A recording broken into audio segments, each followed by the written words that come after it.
Hi, it's me, Liz again. I'm going to answer the last comment, and then as I said in my last video, I'll have a question at the end of the video that I'll post to you guys and see if you're interested.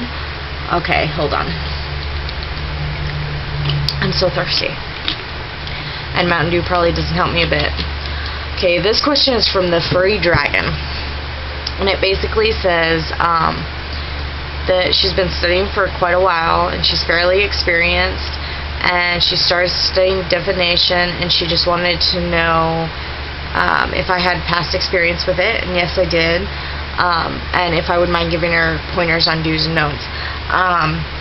The past experience I've had with it before I turned 15, probably, I had many, and I know people always go, oh, they're just making it up. I don't know how to explain it other than psychic visions. When I was about 13, 14 was the last time I had one. I dreamt that there was going to be a fire in our house, and the next day there was. I was in school at the time. My little brother accidentally had a Ready Strike match that caught on fire and started a fire.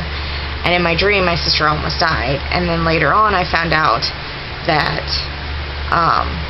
she did almost die. She went in the closet, and if my dad wouldn't have went in to get her, she probably would have died. Now, when I got pulled out of school and my, brother was like, we had a fire in the house, and I'm like, shut up, thinking that he was making fun of me because he always did that. He always, tried to pull the wool over your eyes, and I just thought he was totally nuts, and that there's no possible way that I could dream about a fire the night before it happens. This doesn't happen to people. And while I had similar events, but not quite as I guess illuminating for me, and that really scared me, and I wouldn't listen to anything after that. Anytime I thought I was having anything close to a vision, I would brush it off and forget about it and not pay attention, or I'd wake up in the middle of a dream so I wouldn't have to see it, because it really scared me. So, don't ever do that, because now I can't have a psychic vision if my life depended on it. So, yeah, I have had some past experience with it. I even went so far as had a friend do the card thing where they ask you what card it is. I didn't do so well when they would ask what card it was, but she always tried to trick me. So she had Looney Tunes cards, and she would see Sylvester and think, big red nose, and I'd be like, I only see a big red dot. And she thought, oh, there's a rooster on it, the, southern rooster that's on the Looney Tunes. I don't know his name. But anyway, she'd think, rooster, and I would see a weather vane with a rooster on it. Things like that. So, it was pretty phenomenal that I was able to catch her tricks. So that really, really struck home that I was, in fact, probably a little psychic, until I flipped the switch in my brain and said I don't want to do this anymore, because it scared me, and at the time I wasn't Wiccan, and it just really scared me. There really aren't any do's and don'ts other than don't flip the switch so you don't see anything. The other do and don't, I guess, would be when you're looking for books to explain stuff, make sure they're the right books. A lot of times when you buy tarot cards, they will come with a book, and the books usually suck.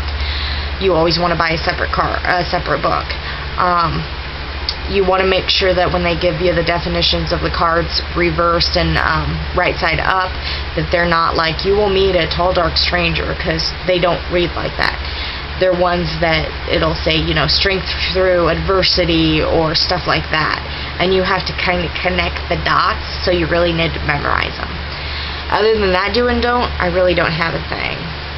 There's really no do's and don'ts.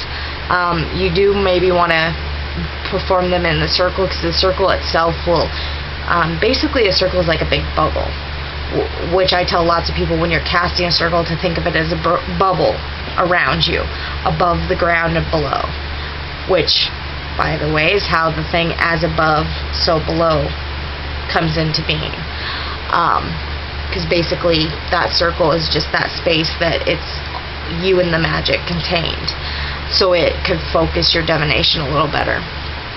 Other than that, it says aside from that, she found her little sister studying witchcraft, except she wasn't really studying. She didn't really learn anything. All she was doing was looking up spells online, getting stuff to do them with, and then began trying to ask spells, which screwed up the entire energy in the house for about a day. And it asked, what can I do to actually get her to study this stuff instead of just going for it and trying it? Okay, the first thing you do is you need to have come to the goddess talk with her. You need to explain, you need to find out if this is something she's really interested in or something she's doing to look cool or just playing at. If it's something she's really interested in, then you need to say, you know what, let me help you. Let me show you how, the rules and stuff, because this stuff is not a game. If you do these spells and you don't know what effect they're going to have on people, you're going to cause a lot of problems. Explain to her about, the energy and how it was messed up, and really try to explain in a way she'll understand. Maybe you guys were all fighting for that day. You remember that day after you did all this stuff and we were all really agitated and we fought all the time? That's because you cast these spells and you have no idea what they're going to leave behind or what they're going to send out into the universe, and explain to her the rules, explain to her all this stuff. Try and get her, if you have to, what I did with my sister is I gave her, she wanted to learn, so I gave her a chapter, and then I would test her on the chapter. I give her the Wiccan read, and I say, you need to memorize this, and you need to know what this means, what these words actually mean. And a great one for that is Teen Witch. It's really good for younger kids to learn this stuff, or new beginners. And it has like the Wiccan read, and then underneath it, it'll tell you, or I think it's the 12 rules. The 12 rules are hard to understand. They're very complex. And it'll say the 12th rule, and then it'll explain it in simple terms. This is what this means. Which is, as experienced Wiccans, we don't always think it's that hard, but for a new Wiccan, it really is. So you can do that, and then again, listen to the rest of the video and see if the question at the end is something your sister might be interested in. Okay, so let me check the time quick. Okay, I got plenty of time, so here's the next question.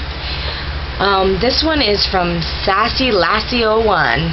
I like your name, it's cool. But it's about, basically, she wants to do first degree, and she wondered if I was consider posting teaching videos for something like a year and a day. She says money's tight. Even if the classes were free, she'd have to pay for gas, which is a lot of money with our economy the way it is and gas prices the way they are. And then she would have to pay $15 a week if she wanted to actually go to these classes.